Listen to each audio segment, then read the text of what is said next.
Hey everyone, by popular demand I am going to be showing you how to make your own loops. Now loops are a gimmick that magicians use to do various things. I'm going to assume that you already know what they are and you know what they're used for, and I'm just going to focus on showing you how to make your own. Now most people, they'll buy them pre-made. They come on a card like this and you get 1, 2, 3, 4, 5 of them for about $10. Okay, now that can be pretty expensive because towards the beginning you're going to be breaking quite a few of them. They're very fragile. So the better route to go is to make your own. So in order to do that, you need to get some invisible elastic thread. I'll put links in the description box down below for where you can buy them. I got this from Amazon for about $20, and it's a spool of invisible elastic thread that you can make hundreds of loops from. It's going to last you a really long time. Okay, and then you also need some magician's wax, which is really cheap. I'll put a link in the description box down below for that as well. So once you get these two things, you're ready to make your loops.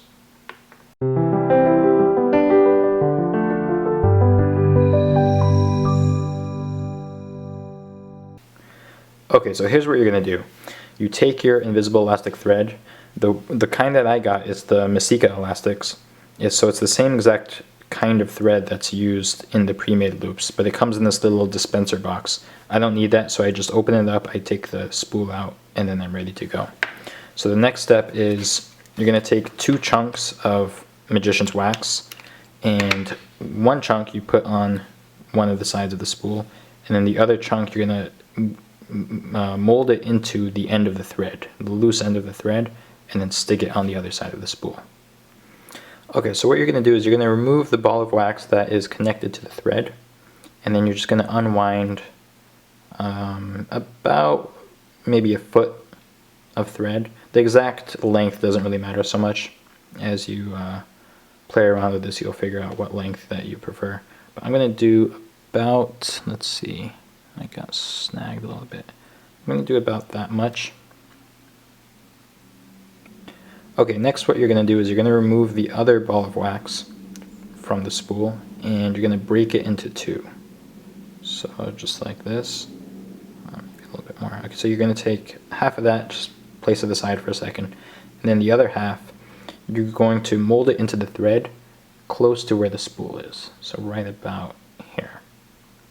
So you kind of just make sure that it's attached to the thread securely. Then you take that ball of wax and you're going to stick it back to the right side of the spool, just like that. You take the other half and again you're going to weave it into the thread just right below where the first ball of wax was. Oops, let's try that again. So I kind of just, you probably can't see the thread through the camera, maybe a little bit, so I kind of just place it on my fingertip, and then I put the wax on my fingertip, and then I kind of just squeeze it into it. And I just mold the wax into the thread. I think that worked. Yeah, there we go. Okay, so this is going to be your situation, and now you're just going to break the thread in between the 2 balls of wax. Okay, so I hold it like this, and I break. So now you have a length of thread that is attached, or that has a ball of wax on either end, on both ends. Okay, next what you're going to do is you're going to place the center of the thread kind of right on the crotch of your thumb. And so now you have the 2 balls of wax dangling, and you're going to connect them together. Okay, so just roll them into 1 ball of wax. Alright, so now essentially what you have is a loop, but it's connected with wax. So we're going to turn that ball of wax into a knot, and then we're going to break off the wax. Now from here you're going to take the loop and you're going to wrap it around your left hand wrist. So just like this, just like this. And now I have the loop around my wrist connected by that ball of wax. Now from here I'm going to move to a thicker thread so that the camera can actually pick it up, and that way you can more clearly see how the knot is actually tied. Okay, so now I'm in the same position with regular thread. Now this thread isn't stretchy, and that's why I'm using a longer length than I normally would with the actual loops. But it's the same concept. So from here you're going to grab both strands of thread, you bring it up, you're going to pinch it kind of between your left thumb and your first finger here, and you're going to wrap this thread once around your first 2 fingers, just like that. Now the next part is the tricky part. What you're going to try to do is you're going to bring this ball of wax over these 2 pieces of thread and then under back out. So let me kind of demonstrate what that looks like. So from here, you kind of let go with your left thumb a little bit. You grab the ball of wax and you just bring it over, and then you hold it against your left middle finger. Now from here, you're going to come over with your right first finger. You're going to go underneath these 2 strands of thread. You're going to try to grab that ball of wax and then kind of roll it underneath. Like that. Okay, it's a little bit tricky. It'll take a little bit of practice, but it's not too bad. Once you've done that, you're going to do the same thing again. Once more, you bring it over. You hold it against your left middle finger. You come back under with your first finger. And with your thumb and your first finger, you kind of just roll it underneath those strands of thread. Okay? Now from here, you're just going to detach the thread from your left first finger and ring finger. It's trickier to do with loop thread versus this regular thread. But with the loop thread, you're going to kind of have to pry it off a little bit. And you just have to be careful not to break it. You're just going to gently kind of pick up on that thread and then remove it from your fingers. And now when I pull on this wax, what you get is a nice knot. Okay? And now with the loop thread at this point, you're just going to break the thread after the knot. Over here, I'm just going to grab some scissors with this thread. I'm just going to cut it. This wax will go back onto the side of the spool so that you're reset, you're ready to make another loop whenever you want. And now you have your loop.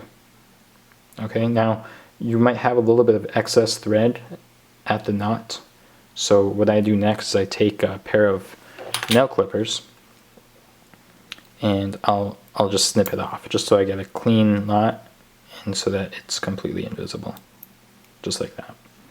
Okay, so I'll go through that whole loop tying process in fast motion a bit with the actual thread, and I'll do it against this white backdrop so you might be able to see the thread.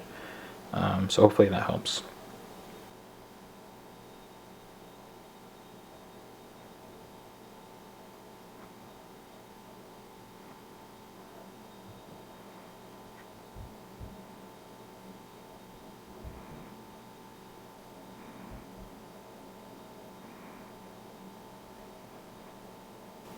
Okay, so after you've tied the knot, you're going to have to kind of pull on both ends of the strands here just to make it tight. Okay, you want a nice clean knot. So I kind of stretch like that. And now you can see the knot form. You're just going to break the knot, or you're going to break the thread after the knot. So I'll usually break a little bit extra and then I clean it up afterwards. So I break here. If I let go here, the knot or the loop should just go right around my hand. And you will see a little bit of excess thread.